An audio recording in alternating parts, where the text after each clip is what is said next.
Good morning.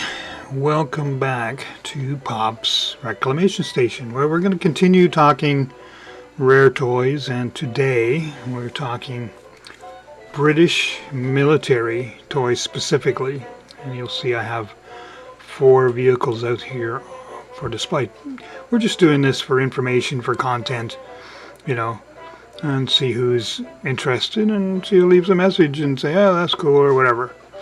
But anyway, let's get started. So we're going to go from left to right, and in the left you'll see a dark green lorry.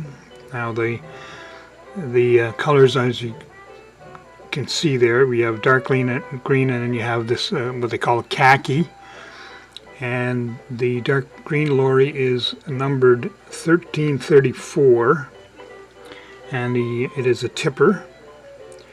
Army lorry, 4-wheel tipper, and you see the driver sitting in the back. I just want to show you that the driver is there, and it comes with the box, which is in near mint condition, excellent condition, and it only has, the door only opens on these vehicles on the one side, so that would be on the right side, and then the driver would just sit in there, and he sits loose. So these are all 132 scale, I think. I think it's 132 scale. And if you see any of the Britain's soldiers, which you might have seen, they are all 132 scale.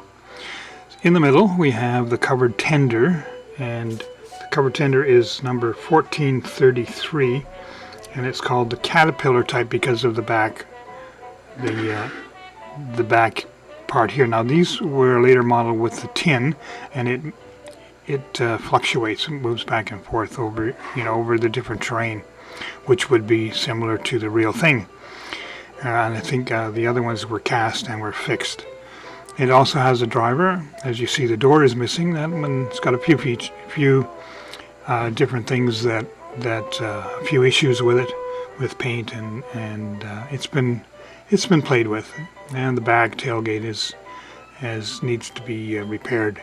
The box is there, but it's got a few issues. Not as mint shape as the other 2 boxes. Next, we have the Army lorry. That's a 6-wheel lorry, and in khaki color, as you can see. The driver, I have him in the back, and also the only right-hand door opens, just like the one on the far left. And out front is Army staff car. Now there were a number of Army staff cars, and this one is the 1448 with metal wheels instead of having the rubber tires, and it has a cast windshield type. And there would have been 2 passengers, and it would have been a one casting of the 2 passengers that fit in there. And of course they have no legs because you wouldn't see the legs anyway. That's just the way they cast them. And it would have been a loose piece that you could take out and put in. That one has a couple of issues, but it's super rare, very hard to find that particular model. It's 4 inches long, and the others, as you can see, are roughly a little over 6 inches, almost 7 inches in length. And just super. Can you imagine getting these toys to play with as a kid? Like, these are just fantastic representations of Army vehicles that were there for out there during the day. Out there at that time. And these would be all post-war. So I think that staff car was 1958. I think that particular one. And there are others that are pre-war, and they have a different shape body. These trucks have a rounded front, and the older style ones, some of the pre-war ones, have a more square front and a square roof, and different style. Different style back. Anyway, I'm just going to keep this really short. These are right now the value on some of these still holding a pretty good value. If you were to buy these from Britain with the cost of the pound, $100 British pound, $100 converts to 185 Canadian. So that gives you an idea where our Canadian dollar is against the pound. That's almost double. Against the euro, if you bought them with the euro, it's $61 on 100. So in the US, that particular car is available in the US with a box, and it converts to, sorry, no, that one was in Britain. I'm sorry, that was in Britain. It's one of the other lorries that were out of the US. So that converts from 225 British pounds to 380 Canadian. That's not including shipping. Well, there's no tariff. I believe there's no tariff on. I think we still have a tariff-free. Don't quote me on this. With dealing with Britain and Europe. Okay, in the U.S., 1334. That's the one on the left. Somebody's asking $376 plus $50 shipping. And the 1335 on the right, somebody is asking $200. That is Canadian, converted from U.S. to Canadian dollars. $200 plus $40, and that's the early model that comes with a box.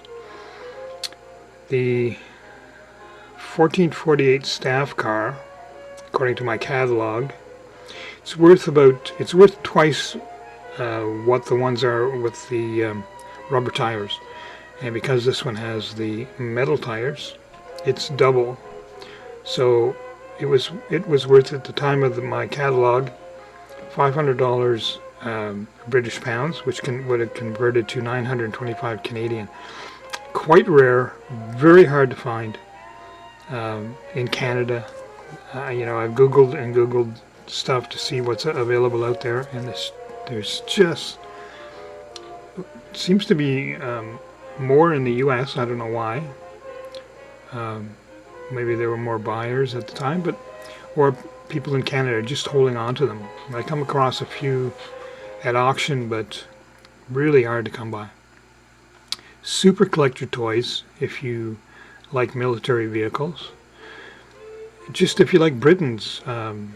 Britain's had a tremendous amount of toys that they made over the years. They are one of the oldest companies, still going strong today, over 100 years old, still going strong, and they have basically everything available,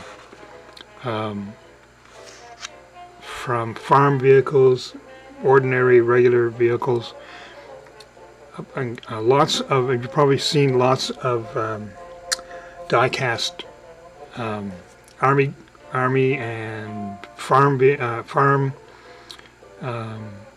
animals, and just about everything you can think of.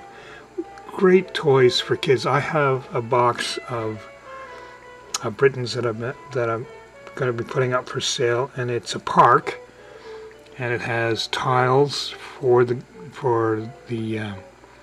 what look like tiles for your ground, and it has trees, and it has animals and all kinds of stuff. Like, it's just a cool setup, but it's a lot of pieces, and I'm going to have to get it set up and show that at some point, and figure out what it's worth. Okay, just want to try and keep this short. These are your Britons you have out there that are available today, and thanks for stopping by. Leave a note, leave a little message. Let me know that what you think, and share, and if you want to subscribe, that'd be cool. I'm going to be talking different rare toys for a little bit, and as I was saying in my first video with some stuff for sale, I was just experimenting because I took things off of Etsy and off of eBay just to see if I could actually get anything for sale and save some money on what eBay and Etsy cost me. So there you have it for now. This is Pops with Pops Reclamation Station saying, see you again. Come back. Come back soon. Thanks. Bye-bye for now.